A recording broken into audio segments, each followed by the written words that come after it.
नमस्ते बच्चों। तो आज हम नेक्स्ट टॉपिक जो पढ़ने वाले हैं वो है एनारोबिक रेस्पिरेशन। अब देखिए, हमने पहले इसमें जो है वो एरोबिक रेस्पिरेशन के बारे में अच्छी तरीके से देखा कि एरोबिक रेस्पिरेशन क्या होता है। एरोबिक रेस्पिरेशन का सिंपल मीनिंग क्या होता है, with the help of oxygen. Oxygen के हेल्प से तीन प्रोसेस हमने देखी। पहली देखी ग्लाइकोलिसिस, उसके बाद देखी क्रेब्स साइकिल, उसके बाद देखी ईटीसी यानी इलेक्ट्रॉन ट्रांसफर चेन रिएक्शन। ठीक है, आज हम पढ़ने वाले हैं एनारोबिक रेस्पिरेशन। यहां पे यन आता है। यन का मीनिंग क्या होता है, नो ऑक्सीजन, यानी एनारोबिक रेस्पिरेशन में विदाउट ऑक्सीजन की जो है वो रेस्पिरेशन होता है। ये समझ में आ गया कि एनारोबिक रेस्पिरेशन का मीनिंग। एरोबिक रेस्पिरेशन में क्या होता है, with the help of oxygen, यानी वहां पे ऑक्सीजन की जरूरत होती है। और एनारोबिक जो रेस्पिरेशन है वहां पे ऑक्सीजन की जरूरत नहीं होती, तो हम बोलते हैं एनएरोबिक रेस्पिरेशन। तो आप ध्यान में रखने के लिए यन रखना, यानी नो ऑक्सीजन। ठीक है, तो लिविंग ऑर्गेनिज्म में कहां कहां पे होता है, देखिए बहुत सारे जो माइक्रो, हम जो बुक में दिया है वो तो पढ़ेंगे ही। मैं आपको पहले से बता रहा हूँ कि जो माइक्रो ऑर्गेनिजम्स होते हैं, यानी जो बैक्टीरिया वगैरह होते हैं, जो हमारे मसल सेल्स है, आरबीसी से रेड ब्लड सेल्स होते हैं, या फिर जो प्लांट के सीड्स होते हैं, जो ऐसे प्लांट जहाँ पे बहुत ज़्यादा पानी है, पानी एक इकट्ठा हुआ है, वहाँ के जो सीड्स है वो भी एनारोबिकली जो है रेस्पिरेशन करते हैं। तो ठीक है, ईस्ट वगैरह हो गया जो फंगस का एग्जाम्पल है। तो इसमें होता क्या है, देखिए जो एरोबिक रेस्पिरेशन में तीन प्रोसेस थी, ग्लाइकोलिसिस, दूसरी क्रेब्स साइकिल और तीसरी ईटीसी। तो ग्लाइकोलिसिस प्रोसेस इसमें भी कॉमन होती है। देखिए ग्लाइकोलिसिस जो एरोबिक रेस्पिरेशन था उसमें एक ग्लूकोज मॉलिक्यूल से 38 एटीपी जो है वो जनरेट हुए थे। तो एनर्जी बहुत ज्यादा थी, पर यहां से ग्लूकोज मॉलिक्यूल से सिर्फ 2 एटीपी जनरेट होते हैं, तो एनर्जी थोड़ी लो होती है, यानी ज्यादा एनर्जी यहां से क्रिएट नहीं होती। देखिए सबसे पहली प्रोसेस जो होती है एनारोबिक रेस्पिरेशन में वो होती है ग्लाइकोलिसिस, यानी जो एरोबिक रेस्पिरेशन है वही सेम प्रोसेस यहाँ पे ग्लाइकोलिसिस हो रहा है। ग्लाइकोलिसिस का मीनिंग क्या होता है, ग्लाइको का मीनिंग ग्लूकोज और लिसिस का मीनिंग ब्रेकडाउन, यानी ग्लूकोज का यहाँ पे जो है वो ब्रेकडाउन होता है। ब्रेकडाउन किसमें होता है, इसमें होता है पायरुविक एसिड में। ठीक है, तो ये ब्रेकडाउन हो गया पायरुविक एसिड में। सिंपल है, ग्लूकोज था, ग्लूकोज का पहली प्रोसेस हुई ग्लाइकोलिसिस, और ग्लाइकोलिसिस में ये जो ग्लूकोज था इसका कन्वर्शन हो गया पायरुविक एसिड में। तो यहाँ पे हमारी ग्लाइकोलिसिस से पहली प्रोसेस जो है खत्म हो जाती है।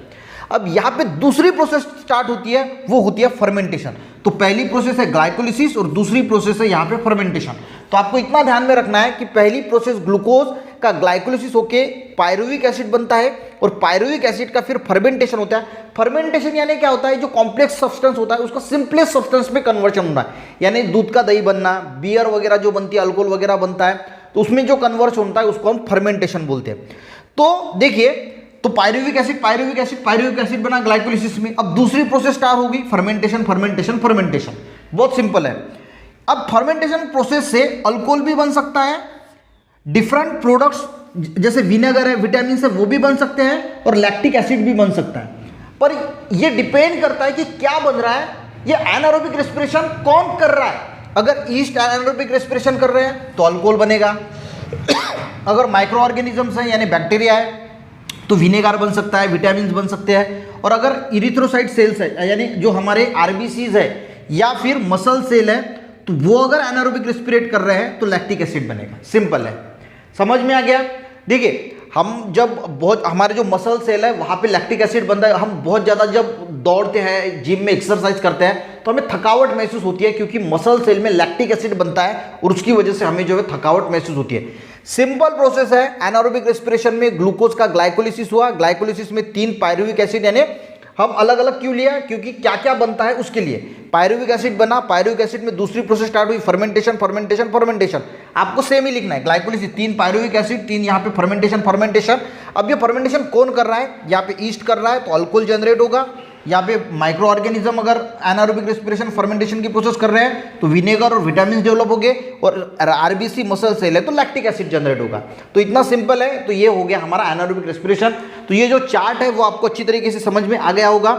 एक बार पढ़ लेता हूं ताकि आपको और अच्छी तरीके से जो है वो समझ में आ जाएगा। देखिए, various organism cannot live in presence of oxygen. बहुत सारे ऑर्गेनिज्म ऑक्सीजन के प्रेजेंस में जिंदा नहीं रह सकते। एग्जाम्पल, बहुत सारे बैक्टीरिया है। Such living organism have to perform anaerobic respiration for energy production. तो उनको अपने खुद को जिंदा रखने के लिए एनारोबिक रेस्पिरेशन करना पड़ता है एनर्जी प्रोडक्शन के लिए। ये क्यों हो रहा है, एनर्जी प्रोडक्शन के लिए। Glycolysis and fermentation are 2 steps of anaerobic respiration. जैसे मैंने बताया कि ग्लाइकोलिसिस एंड फर्मेंटेशन 2 ही स्टेप में होता है, एरोबिक रेस्पिरेशन 3 स्टेप में होता है। एनारोबिक रेस्पिरेशन 2 स्टेप में होता है, ग्लाइकोलिसिस और फर्मेंटेशन। ग्लाइकोलिसिस दोनों इसमें कॉमन है। Glucose is completely oxidise and less amount of energy is obtain in this type of respiration. Glucose का ऑक्सीडेशन होता है और लेस अमाउंट ऑफ, यानी 2 एटीपी ही सिर्फ जनरेट होते हैं, ठीक है। Pyruvic acid produce through the glycolysis is converted into other organic acid और alcohol with the help of some enzyme in this process. यानी जो ग्लूकोज से जो पायरुविक एसिड बन रहा है वो अलग अलग प्रकार की अल्कोहल्स में या फिर एसिड्स में जो है ऑर्गेनिक एसिड्स में कन्वर्ट होते हैं अलग अलग प्रकार के एंजाइम का यूज करके। दिस इज कॉल्ड फर्मेंटेशन, उसको हम फर्मेंटेशन बोलते हैं।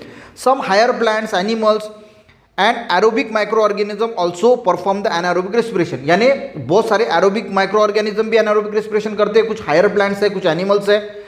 Instead of aerobic respiration if there are depletion of oxygen level, यानी वहां पे अगर ऑक्सीजन की कमी हो गई तो हायर प्लांट्स हो गए, कुछ एनिमल्स हो गए, कुछ प्लांट्स हो गए, जहां पे अगर बहुत ज़्यादा पानी इकट्ठा हुआ है वो सीड्स हो गए, तो वहां पे हमें एनारोबिक रेस्पिरेशन देखने को मिलता है, ठीक है। क्योंकि एरोबिक रेस्पिरेशन कब होगा? जब ऑक्सीजन होगा। जब ऑक्सीजन की बहुत ज़्यादा कमी हो जाएगी तो उस वक्त उनका जो है वो ऑटोमेटिकली एनारोबिक रेस्पिरेशन जो है वो स्टार्ट हो जाएगा।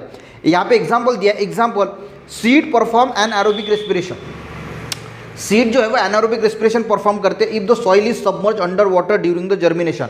अगर बहुत ज़्यादा पानी जो है वो पानी से ज़मीन जो है वो ढकी हुई है, बहुत ज़्यादा पानी है, तो जर्मिनेशन के लिए सीड जो है वो एनारोबिक रेस्पिरेशन करते हैं। Similarly our muscle cells also perform anaerobic respiration while performing our exercise. यानी जब हम एक्सरसाइज करते हैं तो हमारे मसल सेल भी एनारोबिक रेस्पिरेशन करते हैं। Due to this the less amount of energy is produce in our body, और उसकी वजह से बहुत कम एनर्जी हमारे बॉडी में जनरेट होती है। And lactic acid accumulate due to which the feel tired. Lactic acid जो है वो जनरेट होता है हमारे मसल्स में और हमें टायर्ड जो है महसूस होता है।